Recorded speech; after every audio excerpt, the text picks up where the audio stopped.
जय मसीह के सारे मसीह भाई बहनों को प्रभु आप सभी को हमेशा संभाल कर रखे। आज का पवित्र वचन नीति वचन का 15 का 29 से यदि हम पढ़ते हैं तो प्रभु का वचन कुछ इस तरह कहता है, यहोवा दुष्टों से दूर रहता है। आमीन। पहले आप गौर से इस वचन को सुनना। वचन क्या कहता है? यहोवा दुष्टों से दूर रहता है परंतु धर्मियों की प्रार्थना वो सुनता है। आमीन। परमेश्वर किन दुष्टों के बारे में बात किया? आप यदि इस वचन को समझेंगे तो दुष्ट वो है जो परमेश्वर के बारे में सब कुछ जानता है, लेकिन फिर भी वो परमेश्वर की इच्छा अनुसार चलता है। आमीन। जो परमेश्वर कहता है उसके इच्छा अनुसार वो चलता है। परमेश्वर कहता है जो दुष्ट होते हैं ना, वो मेरी इच्छाओं को कभी नहीं मानते, मेरी प्रार्थना को मेरी इच्छाओं को वो कभी नहीं समझते। बस वो यूं ही प्रार्थना तो करते हैं परंतु मेरे वचन को नहीं सुनते और मेरे कहे अनुसार नहीं चलते। और जब वो मुसीबत में पड़ते हैं तो वो चिल्लाते हैं, परमेश्वर है परमेश्वर। हालेलुया। पर यहाँ वचन क्या कहता है कि यहोवा दुष्टों से दूर रहता है परंतु धर्मियों की प्रार्थना वो सुनता है। आँखों की चमक से मन को आनंद होता है और अच्छे समाचार से हड्डियाँ जो है पुष्ट होती है। समझने वाली बात है। हालेलुया। जो हमारे आँखों की चमक होता है उससे परमेश्वर का वचन कहता है हमारा मन जो है आनंद होता है, और अच्छे समाचार से जो हमारे शरीर की हड्डियाँ होती है वो पुष्ट होती है, यानी सुस्त अच्छा होता है। हालेलुया। और लिखा है जो जीवनदायी डांट कान लगाकर सुनता है वो बुद्धिमान के संग ठिकाना पाता है। आमीन। परमेश्वर का वचन कहता है जो जीवनदायी डांट कान लगाकर सुनता है ना, वही बुद्धिमान के संग ठिकाना पाता है। बुद्धिमान क्या है? हालेलुया। बुद्धिमान डांट जो है, परमेश्वर आपको किसी बात के लिए हालेलुया बार बार कह रहा है कि ये कार्य तू जो कर रहा है वो गलत है, वो मत कर। हालेलुया।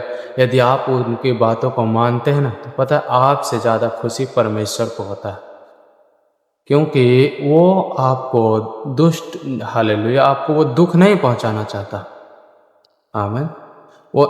वो ये चाहता है कि तुम्हें कभी दुख हो तुम्हारे जीवन में, इसलिए वो तुमसे बातें करता है कि तुम जो है मेरी डांट को ध्यान से सुनो और उसके अनुसार तुम चलो। हालेलुया।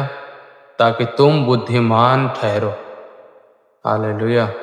और लिखा है जो शिक्षा को सुनी अनसुनी करता है वो अपने प्राण को तुच्छ जानता है। यदि हम परमेश्वर के वचन को जानबूझकर, जब हमें पता है कि क्या करना चाहिए, क्या परमेश्वर कहता है क्या करने के लिए, वो जानते हुए भी हम वही करते हैं जो परमेश्वर नहीं करता।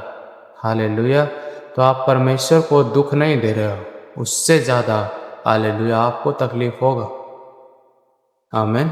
समझने वाली बात है। तुम अपने प्राण के लिए खुद गड्ढा खोद रहे हो। हालेलुया। परमेश्वर का वचन कहता है मेरे बातों को तो जब तुम सुनते हो और सुनकर भी अनसुना करते हो तो वो तुम अपने लिए गड्ढा खोद रहे हो, और उसमें एक दिन खुद गिरोगे और खुद चिल्लाओगे कि परमेश्वर मैंने तो बहुत समय से आपसे प्रार्थना करता था, फिर आपने मुझे ऐसे गड्ढे में क्यों डाल दिया। हालेलुया। जबकि गिरोगे तुम खुद ही और कोसोगे परमेश्वर। इसलिए परमेश्वर कहता है मेरे डांटों को ना आप कान लगाकर सुनो। परमेश्वर के वचनों को आप पूरे ध्यान से सुनो और समझने की कोशिश करो कि परमेश्वर क्या कहता है। हालेलुया। परमेश्वर का वचन कहता है जो वचन को अनसुनी करता है ना, वो अपने प्राण को तुच्छ जानता है, परंतु जो डांट को सुनकर वो बुद्धि प्राप्त करता है। जो डांट को, जो परमेश्वर के वचन को सुनता है, वचन कहता है वो बुद्धि को प्राप्त करता है। आमीन। तो आप क्या चुनना पसंद करोगे? बुद्धि, समझ, या अपने प्राण के लिए खड्डे? हालेलुया। और आगे लिखा है यहोवा के भय मानने से शिक्षा प्राप्त होती है। आमीन। और महिमा से पहले नम्रता आती है। मन की युक्ति मनुष्य के वश में है, मन की युक्ति मनुष्य के बस में रहती है, परंतु मुंह से कहना यहोवा की ओर से होता है। पहले इस वचन को आप समझो। परमेश्वर का वचन कहता है यहोवा के भय मानने से शिक्षा प्राप्त होती है। आप समझ रहे हो कि हम परमेश्वर के वचन को यदि हम मानते हैं, उसके अनुसार चलते हैं, परमेश्वर का वचन कहता है तुम्हें शिक्षा प्राप्त होगी। और लिखा है महिमा से पहले आपके अंदर नम्रता आएगी, कि परमेश्वर आपको सिखाएगा किस तरह से परमेश्वर की महिमा करना है। हालेलुया। लिखा है मन की युक्ति मनुष्यों के बस में रहती है, परंतु मुंह से कहना यहोवा की ओर से होता है। यदि आप परमेश्वर इच्छा अनुसार चलते हो ना, तो वो आपसे बातें भी करेगा और आपको ये बताएगा भी कि किस मनुष्य से, किस इंसान से किस तरह से बातें करना है। आमीन।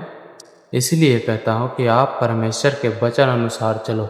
जितना हो सके परमेश्वर के वचन को सुनो, समझो, ताकि वो आपके जीवन को बदले। आमीन। हालेलुया। इसीलिए परमेश्वर कहता है कि मेरी शिक्षा को कभी ना भूलना। आमीन। आप विश्वासी हो तो आपको वचन आपके लिए बहुत ही ज़रूरी है। पता है बिना वचन का विश्वासी उस खाली सांचे की तरह है, जो हालेलुया खाली बर्तन की तरह है, जो आवाज़ तो बहुत करती है लेकिन उसमें होता कुछ भी नहीं। आमीन।